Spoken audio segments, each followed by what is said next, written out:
Hey there, we're finally in chapter 14, Empowering Ourselves. In writing about the primal wound, I wanted to reiterate the original trauma is abandonment. As experienced by the child, the problem is not adoption. Adoption has attempted the greater or lesser degrees of success to be solution to a problem. The problem of unplanned pregnancies. Not necessarily true on that, but we'll keep reading. This is assuming, of course, that adoption is seen as an institution which seeks parents for babies who have to be separated from their first mothers, and not as an institution which seeks babies for childless couples. We must keep this distinction clear, otherwise, procuring babies will become a way of life, as I believe it already has in some instances. Babies should never be separated from their mothers unless it is absolutely necessary, because separation causes trauma, and trauma leaves the child wounded. The wound affects adoptees all of their lives and greatly impacts their relationships with others as they go through the life cycle. Alright, so sorry. Pausing. Yeah, here's the issue. What Nancy Newton-Verrier is saying is that we should never do adoption just because a couple wants a baby, right? It's the entitlement. This is what we see in our society. Well, if a couple's infertile, they're going to have adoption. The thing is that we, the child, are now treated as a commodity. That is not the point of adoption. And unfortunately, with privatized infant adoption specifically, 95% of adoptions were not necessary. Our first parents were in a temporary situation where they needed support, whether it was financial, emotional, or they were going, other mental support, right? They needed help. Something that was such a temporary moment.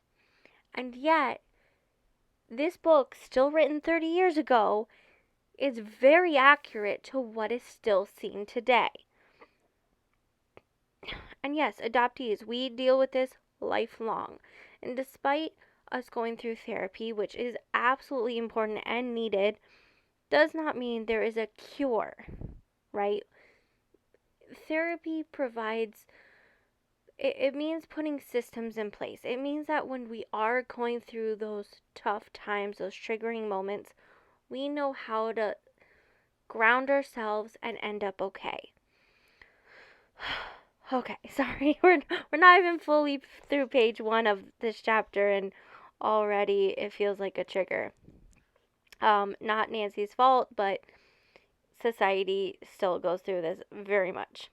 Anyway, how does one counteract the effects of this wound? So far as I have discussed ways in which adoptive parents can help heal their children's Sorry, I don't know what just happened. Let me reread that. So far, I have discussed ways in which adoptive parents can help heal their children. Okay. Ways in which triad members can help one another heal. Oh gosh. Let me get comfy for a second. Okay, there we go. And ways in which society can become more informed and compassionate about all aspects of adoption. Yet one of the residues of abandonment is a perpetual feeling of being a victim. Sorry, let me reread that. Yet one of the residues of abandonment is the perpetual feeling of always being a victim, of being powerless, of being helpless to oneself. Okay, so yes, I added some words there, but it was needed because we keep talking about no one should give anyone else the power for you to be a victim, right? That's something that is kind of said throughout society. However, as adoptees, we are always the victim. There's never a way out of that situation. And it's it's really something hard to express. Even when we are in our best of our best circumstances, there's always that underlying feeling of feeling helpless, of feeling like we're not enough. All right, the original wounding being preconscious and pre-verbal for most adoptees, leaves them feeling at the mercy of everyone and everything. The adoptee reacts to their pain and deprivation in unconscious ways, often sabotaging themselves and leaving others perplexed. Totes guilty on that one. It would be wonderful if everyone could get the long-term therapeutic help it would take to overcome the effects of that path. Okay, so as I just said, therapy does not equal a cure. It means putting systems in place. And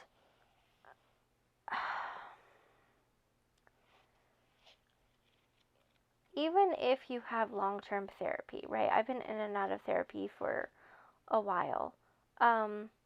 It doesn't mean that you can't regress on some of those things, because that's exactly what happened to me. And I will just say on that is that, like, I know I self-sabotage, right? There's things that I know I can recognize in myself. And I actually was just talking to my therapist about this, and I'm like, I was scared for so long of success because I was worried in my particular case that my birth parents would just suddenly pop up and be like, "Hey, like, you had success. We're so proud of you. Like, we did this. We, gave you life technically." And while I know that's not true, because obviously I've had success at this point and I'm in my 30s, like, just letting you know my age, um, it's still, I don't know, there's something about it that I still think about. It still worries me. It still hurts me. I'm still scared. Um, I can't, like, put my finger on it, but it's something that I still feel. Okay. Unfortunately, this is not possible for a great number of people. It is, for a great number of people. It is then one's relationship to others which can offer the best opportunity for healing. This does not mean that one's partner or friend should be expected to be a parent and make up for the primal deprivation. It means that both partners cooperate in validating feelings, setting boundaries, and taking responsibility for their own actions. This takes a great deal of commitment and perseverance on the part of all involved. Okay, so let's go back to that therapy part. A lot of people do not do therapy because it can be expensive. Not all insurances cover it. It could be hard to find the right therapist. It could be hard to find the right therapist in your area. Specifically, one that is trauma informed. Especially for adoption, there is adoption trauma informed therapists. And it's really important to find a therapist who understands the complexity of what adoption does to the child, to, how it can really affect us. Now, I'm just going to let you guys know, I love my therapist already. Like, only had her a couple times thus far. Thus far that I'm recording, so just warning you. And while she didn't go through the particular adoption trauma course, she knew of adoption trauma. But she's also well versed in specifically Native American trauma, which I am indigenous. I am of indigenous descent. And so we had a better, explanation. And when I told her about this book, she actually began reading it, and we're discussing pieces in the book and how I can reflect on it. And that to me is like, wow, like, she's actually listening to me on this.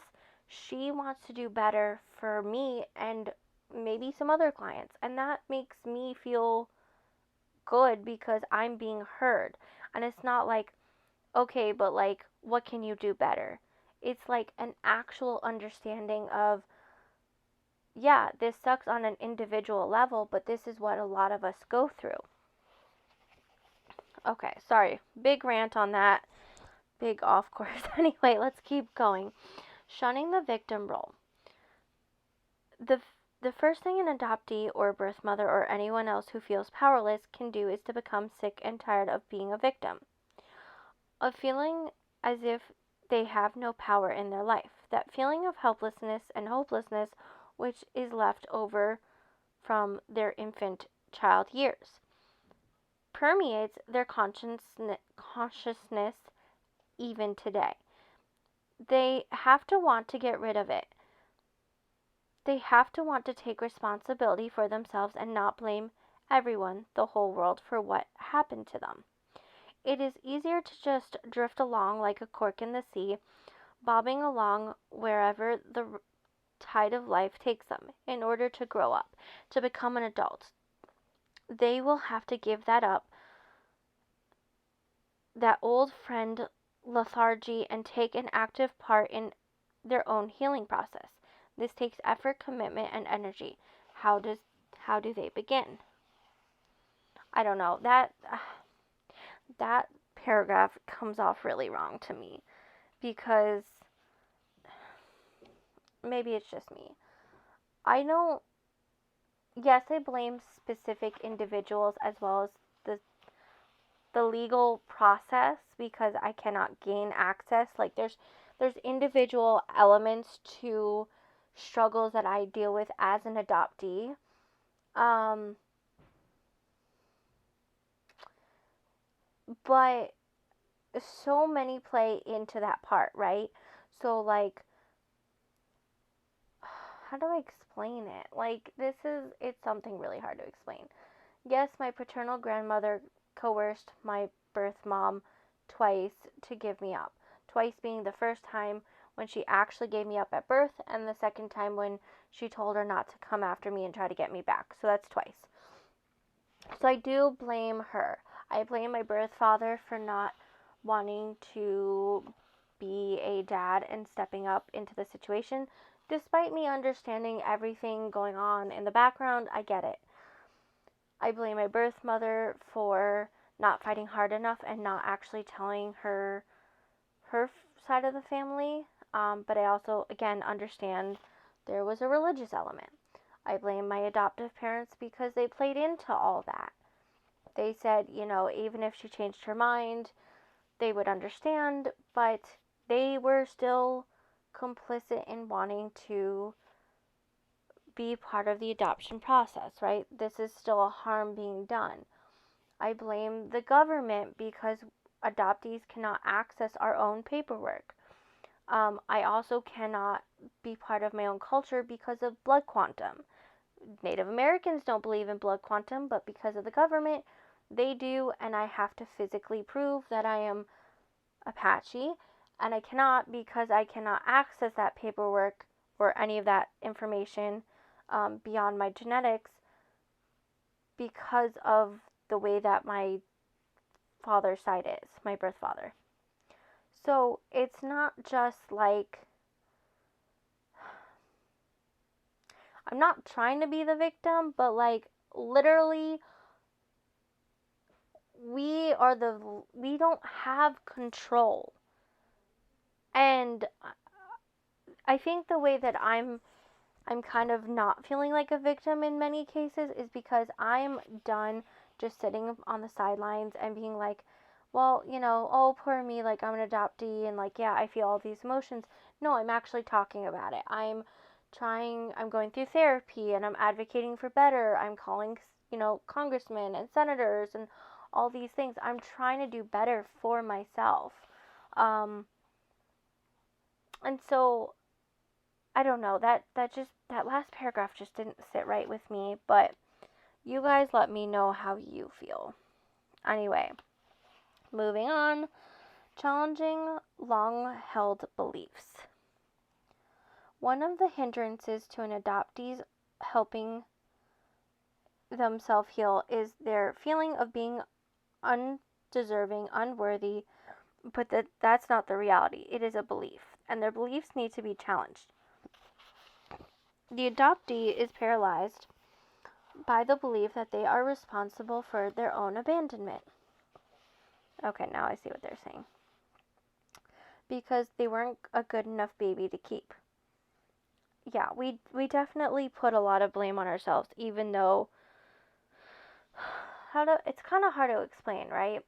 So as an adult, we can definitely understand those adult aspects, but our child self, that primal wound, it's kind of hard to like argue with that part of yourself where even though we really know the truth, we still feel those emotions.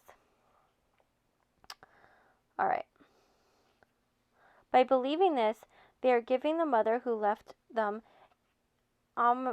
omnipotent wisdom of having made this decision, when she was actually a confused, vulnerable, and often very young person acting for fear and other people's advice. What will it take to challenge the belief that I was unwanted, therefore I am unworthy? In most cases, neither part of that statement is correct. Yet how many adoptees operate in their lives based on that very belief? To adoptees I say, challenge this belief. Hold a baby, ask ourselves how bad do you think that baby can be? If it is bad, toss it in a waste basket, the way you've done yourself. If you're angry at your birth mothers for abandoning you, why do you keep abandoning yourselves? Birth mothers are not immune from this kind of belief system because they gave up the child. Many birth mothers consider themselves bad mothers, undeserving of having another child, or unable to be good mothers to their other children. This belief often persists regardless of knowledge of their circumstances at the time of giving birth or the coercive tactics used to get them to feel guilty for wanting to keep their babies. Whether a birth mother gave up their baby because she realized she could not properly care for them, or because others convinced her of this, she must understand that she did what she was capable of doing at the time. We could all live lives of regret if we were to dwell on the mistakes we made in our lives. But regret is one of those useless occupiers of time and energy which gain us nothing.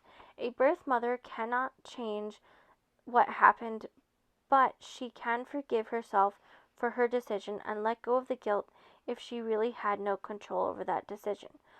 Her present relationships depend upon her doing so successfully. Okay, I'm going to challenge that for a minute. Even if they were coerced, right, at the end of the day, unless she really didn't, because there are cases of that, at the end of the day, she signed it. And there are definitely ways that she could have not signed it properly to say, like, hey, like, I was actually under coercion. The birth mother literally has to sign a paper that says they are not doing this under coercion. So, yeah. Now, does that mean that actually happens? Like, of course, there's so many things that need to change in the system, right? There needs to be more support towards the birth parents. Adoptive parents need to be more educated. Changes in the legal system, more access to help for adoptees. I mean, there's a slew of issues that can and need to be solved. But I mean, oh God. At the end of the day, the adoptee had literally no choice, right? At the end of the day, it's the adoptee who questions everything more so than others. Now, I'm not going to say that birth parents don't do that. I know many who do. Um, and they worry and they, search for their first child, and maybe they have more children, maybe they don't, but it's definitely something that has been on their mind. Now, as an adoptee, I can tell you I don't feel like my birth mom does. Maybe she does, maybe she doesn't. But what I see from her social media, it just feels like she doesn't. Now, I could text her and she would answer me fairly immediately. But that doesn't mean that she's always thinking of me. So as adoptees, we actually want to know that you are going through these emotions and that we are on your mind. So if there's something that triggers a memory that, like, you wish we were there, or like you want to celebrate our birthday with us or holidays, do it. Document it, because when you do reunite, that is going to be so important. Okay. Allowing feelings, controlling behavior. There are two things to address if one wants to begin to take their power back. The first has to do with experience, the loss, deprivation, abuse, or neglect one experienced as a child, and the second has to do with how one reacts to that experience. The lifetime habits which result from experience. What are some of those habits? The adoptee often sabotages anything good that is happening to them. The sense of being undeserving overrides the wish to have some satisfaction in life. A good relationship turns into a nightmare because a childish response to a partner. There's a sense of not being able to control those responses. This is because they are really reactions, behaviors over which we exercise no control. And yet, don't we expect our children to begin by age 2 or 3 to control their behavior? I've seen some parents acting more out of control than their children when trying to get their children to stop acting up. It's amazing. We all need to watch ourselves. I know I had to. In the beginning, before I understood what was going on with my daughter, I definitely used to react to her rather than respond maturely to her.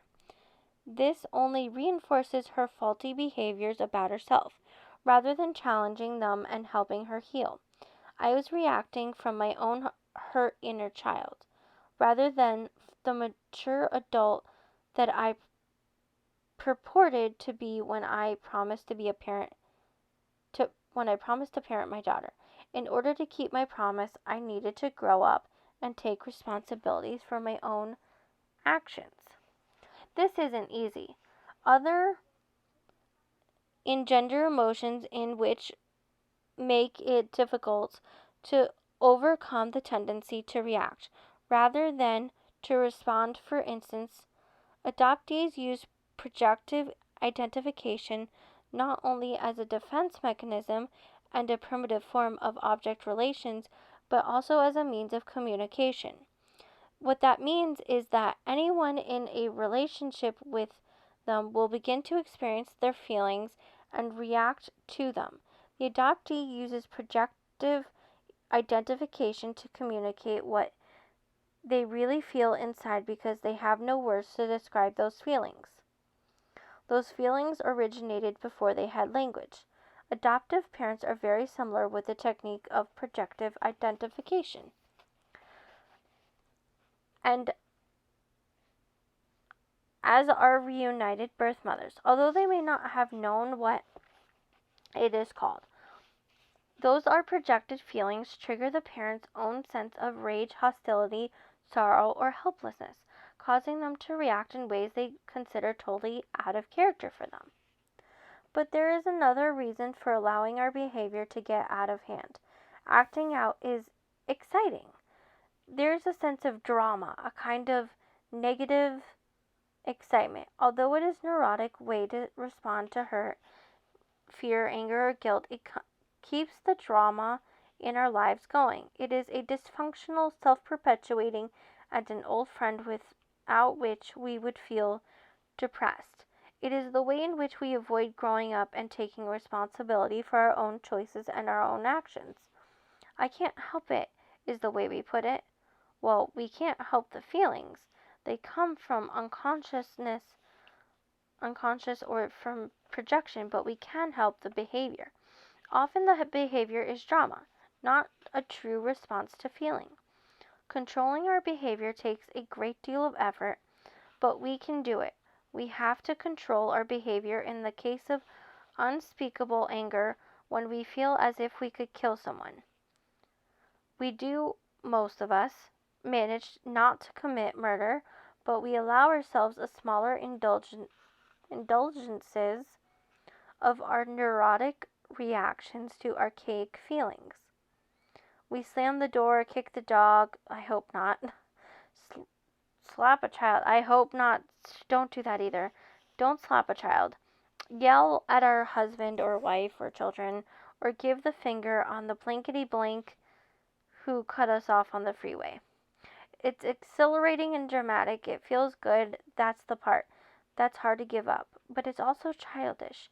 A 2-year-old having a tantrum. Okay, while I may give the finger or yell or possibly slam the door, doing the other things is most definitely not good and causes more harm. I'm not saying yelling doesn't do harm. It definitely does. But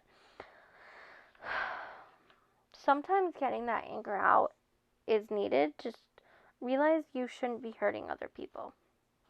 Okay, anyway, when those feelings overwhelm us, we need to ask ourselves, are those feelings appropriate to the situation I'm in now? Or are they out of proportion to what's going on? Many times it will be apparent that the feelings are too intense for a particular situation we're in. Then what we have to do is allow ourselves to experience the feeling but respond to the situation. This is difficult because of the exhilaration feeling one gets when acting on intense feelings. We can't expect other people in our lives to put up with this kind of behavior.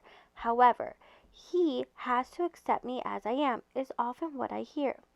But one has to realize two things: that one is demonstrating is behavior, not personality. Not one who is, and that, in fact, other people do not have to accept that behavior. The difference between personality and behavior. I'm sure every child at one time or another has been told, I still love you, it is your behavior that I don't like. Ooh, my mom has said that. Whereas it may not have seemed to make much sense then, it does make sense. It actually does make sense. Okay. Personality is the essence of a person, the aspects which make one unique, and which are present from birth. Behavior, on the other hand, is a form of communication, an attempt to tell someone something. Frequently, the behavior is not congruent with the true personality. Behavior often reflects the project's pain. And as we begin to become adults and expect responsibility for ourselves, we can begin talking about our pain with someone we love and trust, rather than acting it out. This implies, of course, that the listener will neither discount nor judge what we are saying. This takes a great deal of patience when a person is trying to verbalize primal feelings. When an infant's needs were not met the way he wanted them to be, as is the case of a baby growing up in a family where there is no genetic connection. There is perpetual yearning to get those needs met by someone. There is a wish to go back to the symbiotic phase between mother and infant, when a mother simply knows her child's needs and fulfills them. A baby separated from their mother at birth never had the security of that phase of life, when their feelings were met in a fluid symbiotic dance with the mother. This leaves them with a never-ending longing to have that experience. What happens in relationships is that they then expect their partner to just know what they need or wants without them having to say anything. Ooh, I've been through that. That's very true. It's a problem, and it's something that I've had to come to terms with, like learning to communicate better because they can't read your mind. And I know that sounds it sounds common sense now, but it's like not as many people understand if you don't say it, they're not gonna know. Um, so yeah. Alright, anyway. There is an expectation that his friend or wife or partner can read their mind. It doesn't count if I have to tell her. She should just know what I want, is what one often hears. This is magical thinking. It isn't going to happen. It is an immature expectation which leaves both partners feeling angry. Even if a person were to get some of those needs met, they cannot be met in adulthood the same way that they would have been in infancy. An adult doesn't need another person for survival. That particular phase of life is lost forever, and the realization of the denial of that loss causes a great deal of suffering. Realization initiates true grieving, while denial and avoidance become neurosis. Neurosis. Anyway, acknowledging the mourning and loss.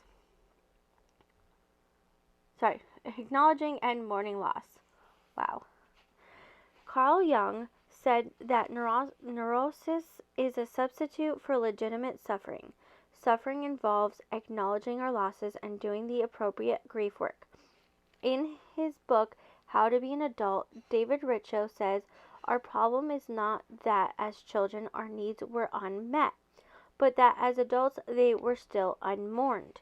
Sadly, at some point in one's life, it is necessary to face this truth and begin the mourning process.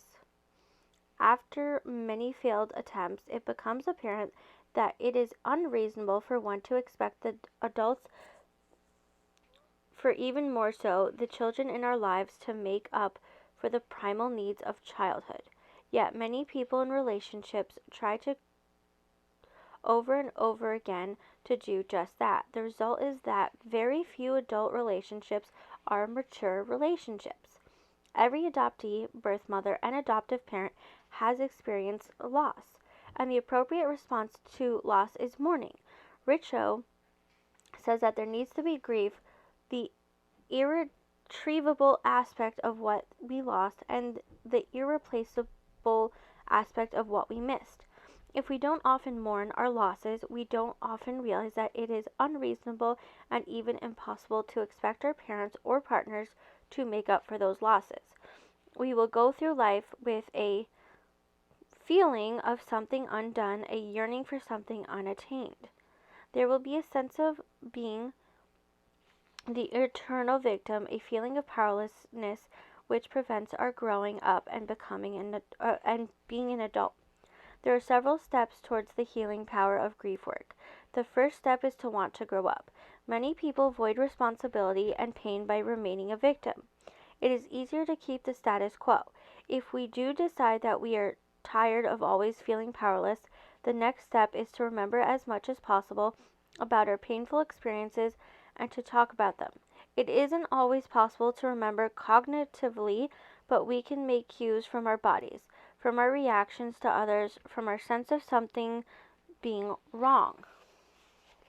Once we begin paying attention to the signals that we may be remembering a painful experience, we can acknowledge the pain it caused and begin to experience and express the feelings it induced in us. Instead of staying stuck in the drama of the feeling, we need to acknowledge the loss involved. That includes the realization that we are never going to get what we lost or never got because we are no longer children and cannot receive as children. We can, however, speak up and directly confront those who caused us pain.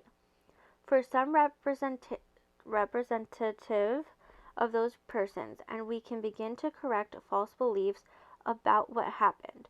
We will have to drop the expectation that others will fulfill our needs and begin to fulfill them ourselves. One of those ways in which we can mutually share our feelings with a partner is an exercise in Maggie Scarf's book of Intimate Partners. I especially like this exercise because it is a wonderful way to become more intimate and paradoxically more individuated in the relationship. A couple should set aside a certain amount of time, perhaps only half an hour at first, which during they will not be interrupted. They will need a timer, and each person will be allotted 15 minutes in which they talk about him or herself. Each is to talk only about themselves, not about the other or about the relationship. While one person is speaking, the other is listening empathetically, without judgment and without comment. At the end of the 15 minutes, they switch the roles. They are not to go over the allotted time nor speak about what the other said at a later date. These experiences should just be heard and accepted, never corrected, discussed, or analyzed, because that could destroy the trust and detract from the beneficial aspect of sharing important emotional experiences and feelings. If the couple continues with the exercise, each will learn something he or she did not know about the other person, with whom they have been living for a long time. This makes one's partner seem more real and unique, a separate person with different experiences. At the same time, it will foster a feeling of closeness, connection, and intimacy. It is a way to begin the healing of loss and alienation. Wow, I really like that idea of an exercise. I think that could be beneficial also if you're like having issues with people, like maybe a friend or, a parent or even a child relationship. When a person believes that he has remembered as much as is necessary about a difficult loss, it is helpful to have a ritual to symbolize the closure of the ways they are the way has the closure of the ways they have allowed that loss to impact their life. Each person has to find the best means for camaraderie. I can't speak. I'm so tired, guys. Commemorating? Yeah. The releasing of the shackles of that loss by writing about it, painting it, sculpting it, etc. Then burying it and burning the symbol and saying goodbye. When one has finally laid to rest the paralyzing effect of loss by remembering it, talking about it, then destroying it, it will be time to find a means by which to take one's power back. It must be remembered that it is because of a long held belief that the power was given up. That belief is often based upon loss and involves fear. In the case of the adoptees, it is the loss of the mother and the fear of another abandonment. The fear persists into adulthood, even though one cannot be abandoned as an adult. One can be left, but cannot be abandoned, because this implies helplessness at being left. One can feel helpless, but as an adult, one is not helpless. An adult has many resources and can live by those resources. They will not die. So I kind of agree. Man. So yes, I think the mourning is really, really important.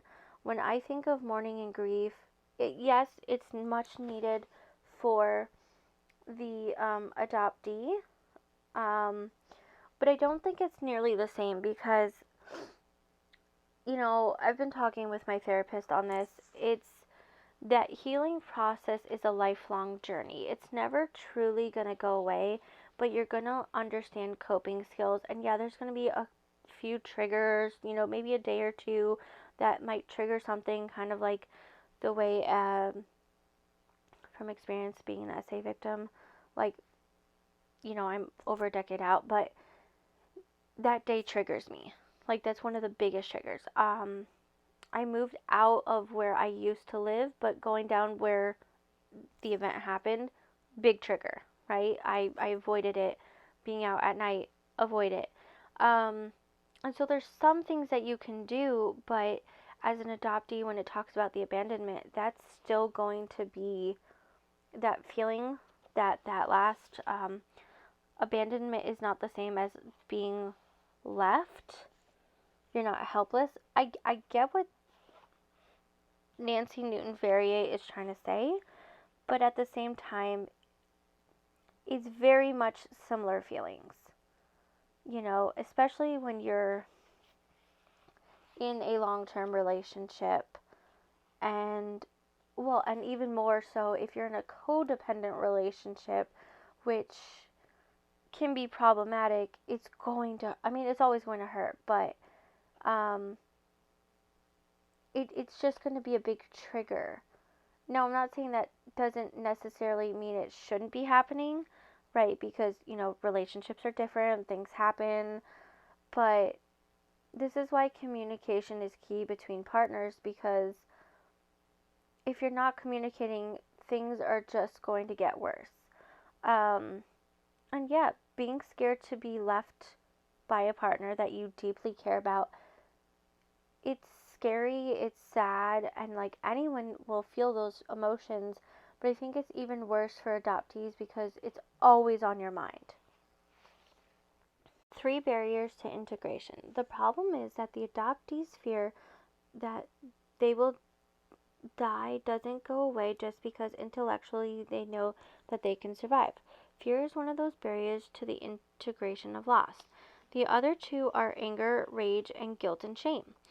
Each of those beliefs or feelings have both a true and false aspect or a justifiable and neurotic component. The neurotic aspects are those which were formed in childhood in response to some experience which seemed dangerous, frustrating, or shameful.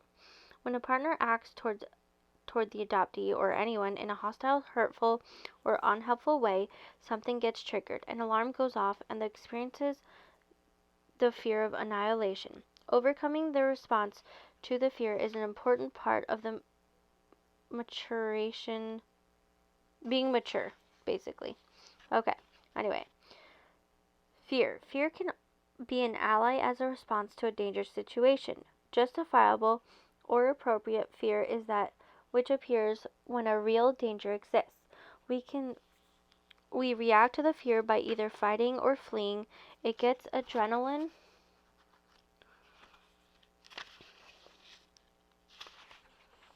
going and helps us challenge whatever is endangering us, or to run from it. Neurotic fear, on the other hand, paralyzes us and hampers our lives, work, and our relationships. We may feel like fighting or fleeing, but can never act on either because there is no identifiable danger. In many cases, especially in the case of primal wounding, the danger is long past, or as Heidegger said, the dreadful has already happened. Yet we keep reacting to stimuli which recreate the feelings that we had long ago. We had not integrated the original trauma, so the feelings keep getting triggered. That's true. That part is true. We do. We may not be able to stop the triggers, but we can learn to respond differently to those triggers. Very true, too. Neurotic fear is the fear of what might happen. There is no immediate danger, only potential danger. In order to maintain this type of fear, we use rationalizations to invent possible objects for the fear. Adoptees will say, I can't allow myself to get too close to anyone because I might be rejected. Richo gives 3 ways in which rationalizations maintain fear. So these are the 3. 1. The reason is meant to keep us in control by protecting us from surprises. This control backfires by vitiating, I can't say this word, our own resilience, or a prerequisite to the integration of fear. 2. The reason blockades access to adult solutions. We are attached to a long-held belief that we lose perspective and mobility for change. And 3. The reason directly maintains the inertia of fear since we go on fearing what we refuse to confront. Richard goes on to say the irony of all 3 is is that what is meant to protect us from fear only protects the fear itself. Rationalization is the sentry that guards not us but the fear in us. Okay. So I think what they're trying to say is you still have to confront it. There's always going to be fear there, but when we're constantly living in this fear, it's only going to do more harm. Um, and it's going to, I'm trying to put into words what, to summarize what's going on. Kind of like if you've heard of like a person is spiraling, right? It's constant self sabotage, and that's kind of what the fear does to us. We're so afraid to do things that that's exactly what happens.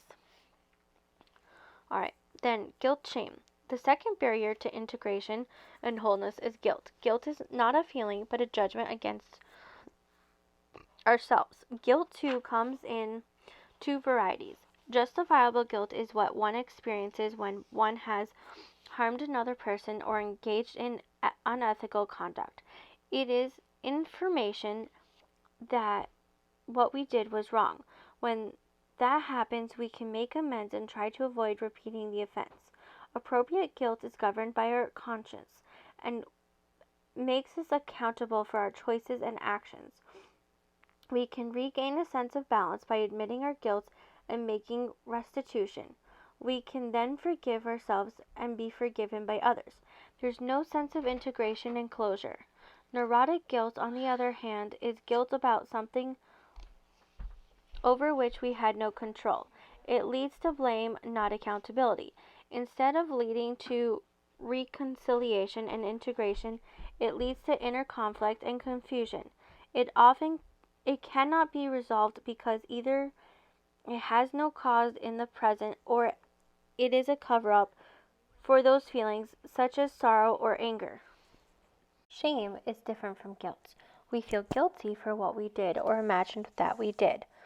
We feel shameful for who we are. It is the difference between doing and being. Shame serves no useful purpose because it cannot be integrated. It feels that we are not worthy. It lowers our self-esteem and sabotages our sense of self. This is the judgment or belief that many adoptees have about themselves because they were given up for adoption. They couldn't have done anything too terrible since they were so small. So that means they must have been terrible. They need to remember to ask themselves, how terrible can a baby really be? If a birth mother feels shame, it is probably from some early belief about herself, not because of the relinquishment.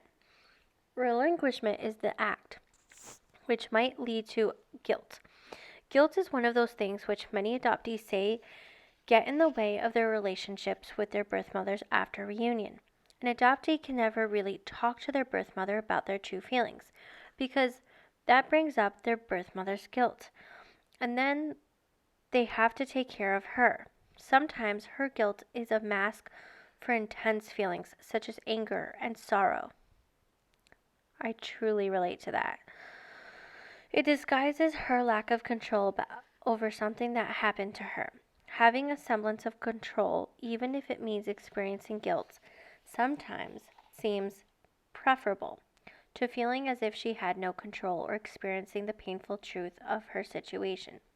In order to be healed from the paralyzing effects of guilt, we must first ascertain whether it is an appropriate adult response to a hurtful deed, or if it is a neurotic means by which we deny truth, avoid responsibility, or mask a more painful feeling.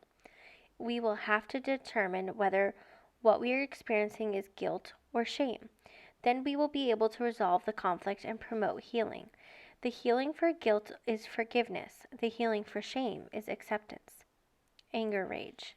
A third barrier to positive relationships is anger. Again, we are not talking about legitimate anger at something that someone did to us. That kind of anger is appropriate and can lead to resolution. I am talking about that overwhelming anger that seems to come out of nowhere and which either explodes onto scene or is so buried that it makes one numb. I am talking about the infant rage. Ooh, I felt both of those. Sometimes you just get so angry. Like I feel like I've mentioned this in a different video, but it just like bubbles down below, and either you're so hurt and angry that you literally just want to numb yourself out because you don't want to feel the emotions, or you just explode on people. Like you have that day where it's coming out and nothing can stop it. Um, no, I will say it doesn't happen that often to me where I explode, but there are definitely days where I feel it and it sucks. It sucks to feel it. It sucks to be on the receiving end. I know that's why I try to like go the other way. Not that that's much better, but it does happen. Um, this rage seems so powerful to the person who suspects that it lurks within them that he often fails to feel it at all. Other people always seem to be angry at everyone and everything. Sometimes anger is genuine, and other times it is histrionic. This histrionic anger is more drama than true feelings and does nothing toward integration.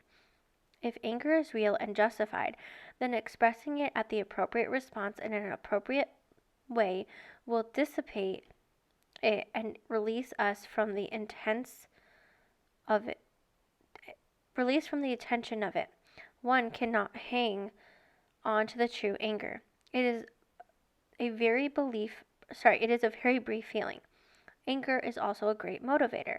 It can get one going toward righting societal or personal wrongs. It releases a great deal of energy. It stimulates power. It can point one toward assertiveness so long as it's appropriate to the situation.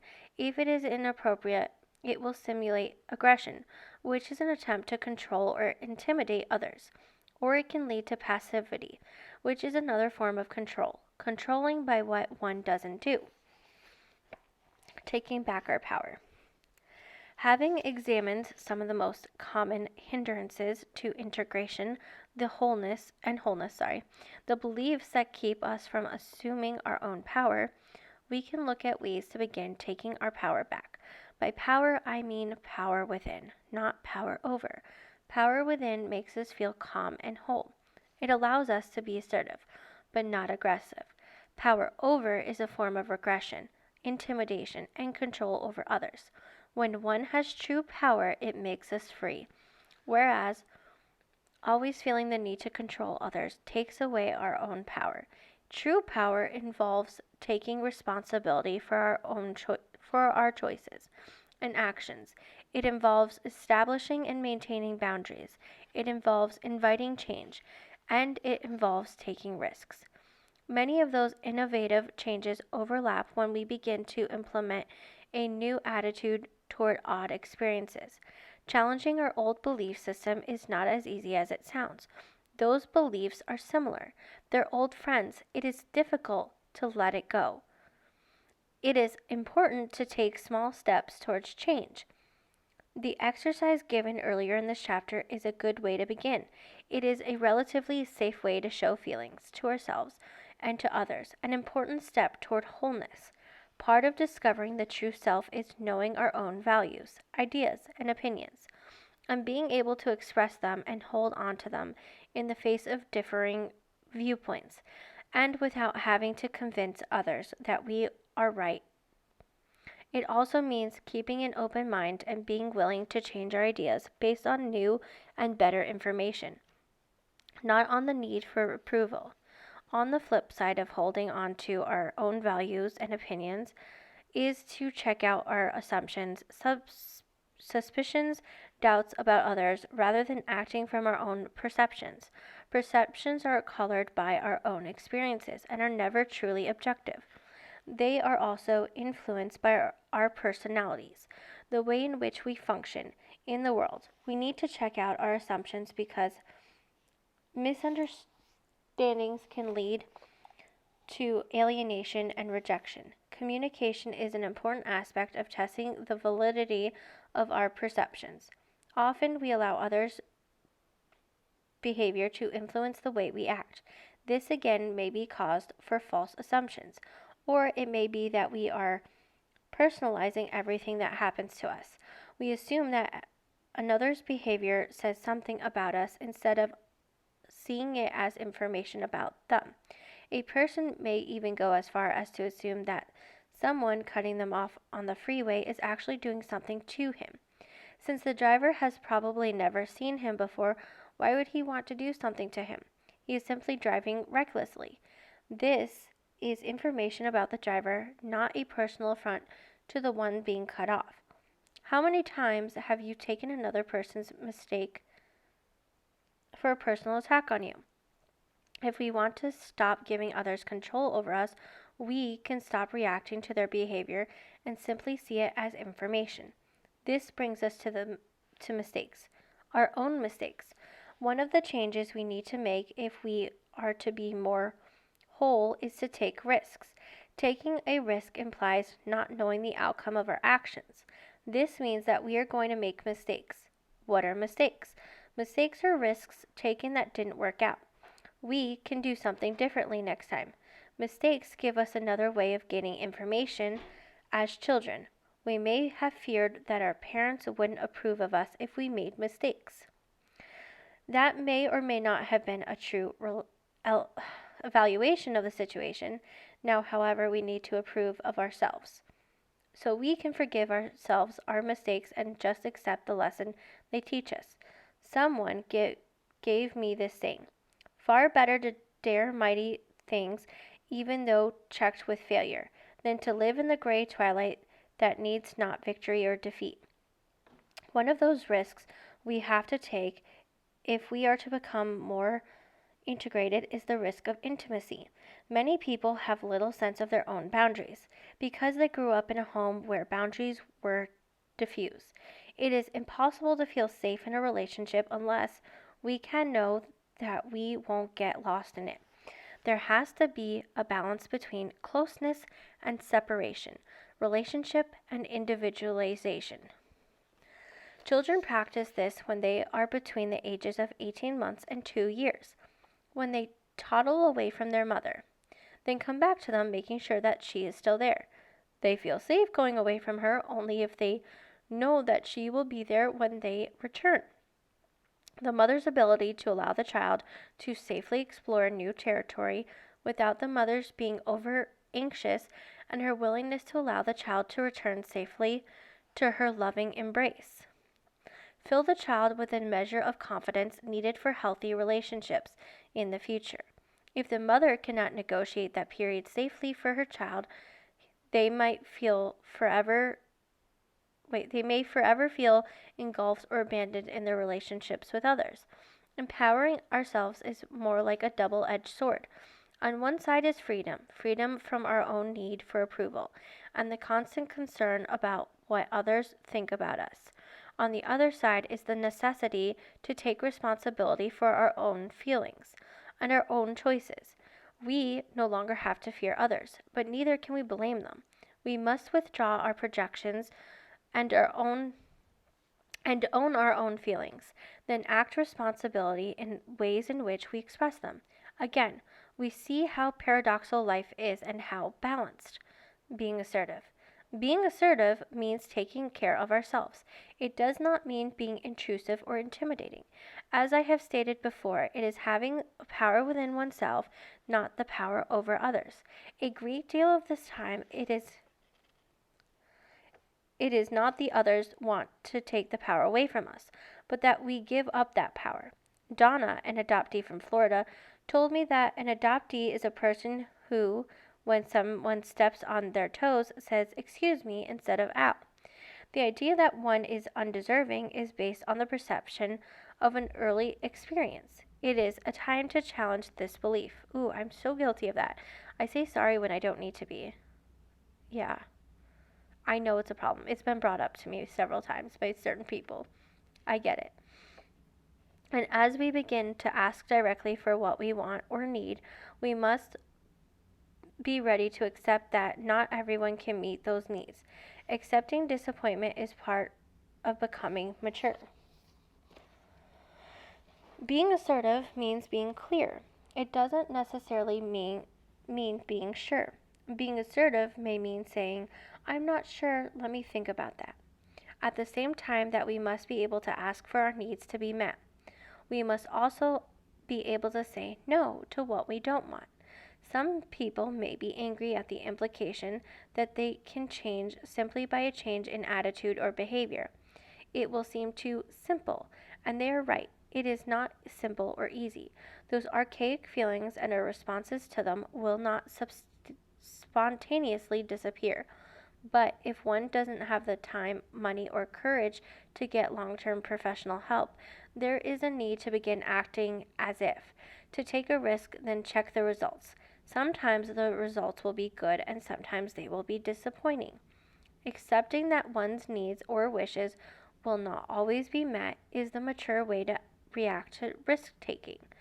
The wounds of early childhood are often repressed and inaccessible to conscious memory, yet they affect us in a myriad ways throughout our lives. One of the reasons for this lifelong effect is the beliefs that we have about the sources of those wounds, which we frequently attribute to ourselves, the bad child within. Do we really want to continue letting these beliefs manipulate us, or can we be willing to opt for a better, more mature, but less familiar way to conduct ourselves? We don't need everyone to love us, but what we do need is a sense that we are real. Only false selves have no enemies. Only ineffective people cause no controversy. Only fear based on archaic feelings will keep us from finding our sense of self, and only we can make the difference. Nothing is going to change unless we make it change. Deciding not to act is a choice. And as Richo says, remember that what we are not changing, we are choosing. Finding a spiritual path. One of the casualties of being disempowered by abandonment is a spiritual perception. Many adoptees have told me that they find it difficult to believe in God, who allows babies to be separated from their mothers. It violates their sense of order in the universe, replacing order and meaning with chaos and terror. There is a sense of being a mistake, of having no right to exist in the world. There is no sense of belonging in the family into which they were placed, that into which they were born, or in the universal scheme. This sense of not belonging causes a spiritual dilemma. Although many adoptees have found comfort in religion, for others there is some falseness about religion that they find in the rest of their lives. There is a sense that what is going on is not meant for them, that they are frauds in their inner sanctum of religious rites, ceremonies, or rituals, and that any moment they may be found out. So this is something that I've dealt with. It's a very long story of where I've been. I consider myself pagan. I do believe it is the closest thing that I can get to being Apache, in terms of spiritualness. But I have read the Bible. I grew up between Judaism and Christianity because my parents are both. They're not overly religious, but we celebrate everything in our family. And I still do that with my son. Like, I don't think any one religion is right. I just think that religion should not be tied to how one demands other people live or how we truly live, because at the end of the day, they all have the same morals. It's just how we go about them. It's like the little things, right? And so sometimes I do feel lost, and sometimes I feel like it's the right fit. Sometimes it calls me. But there's no one right way. And that's what's important to remember. It's so important. Now, granted, my birth mom was a Mennonite, and I don't know what my birth father would be considered. Even though they were Apache, I think they were Christian, maybe, or atheist. I don't know. Like, I don't know. I know that they weren't very, should say, good people. They did a lot of bad things, in and out of jail for bad things. Anywho, let's continue on. Birth mothers, too, have difficulty reconciling their religious beliefs. Those that grew up with a sense of betrayal by both their parents and the church at getting no support in their dilemma. Some of this doubting may be a result of their judgmental attitudes. Many religious organizations demonstrate toward unwed mothers. The judgment, punitive attitudes, which shames mothers into giving up their babies also spill over into the attitudes toward the offspring of those mothers. The feeling of the mother is, I made a mistake, or the feeling of the child is, I am the mistake. Both the mother and their children, doubt their own goodness, their own acceptance in the world. These moral attitudes may have to do with the power, the need for one group of people to exercise control over another. In such cases, if we can separate the spiritual aspect of life from the religious aspect, or if we can determine that man, not God, is making these judgments against us, perhaps we can see that there is a place for all of us in the universal order of things. There are no mistakes in that scheme. All religions have discriminated against groups of people at some time in history. Women, blacks, gays, Jews, etc. Yet, we all belong in the family of man. We are all related. We are all equal. Man is not God, goddess, life force, or higher power, and we need not let man determine our relationship to that higher being. So that I can definitely agree on. Okay, anyway, last paragraph of this chapter. Let's get to it. Everyone seeks meaning in life. That is true. Some people will be able to reconnect with their religion of their childhood or join another. Other people may want to follow a more personal spiritual path. It is possible to begin to believe in the rightness of things, in the legitimacy of being, and to follow a spiritual path which allows for this belief. The universal law is love, and there is no one from whom this love is to be withheld. Children begin to experience a spiritual sense in their connection with natural wonders. For those who are having existential or spiritual difficulties, perhaps that this is the place to begin. We can all smell a flower, touch a tree, observe a butterfly, and look up at the stars to find a place in the natural order, a connection to the cosmos. We can find our place in the universe. And I agree with that. I think we all have to find our own, passions and our own motivations and really work things out. And it's okay if that changes. Like I've done changes. I do multiple things. This is not the only thing that I do. And it's okay to have multiple. Like, it's okay to have more than one passion. It's okay to be well versed in multiple things. There's nothing wrong with that. We are human beings. We're not just a robot that's only, programmed to do one thing. We're allowed to express ourselves in many different ways. So don't be afraid of that.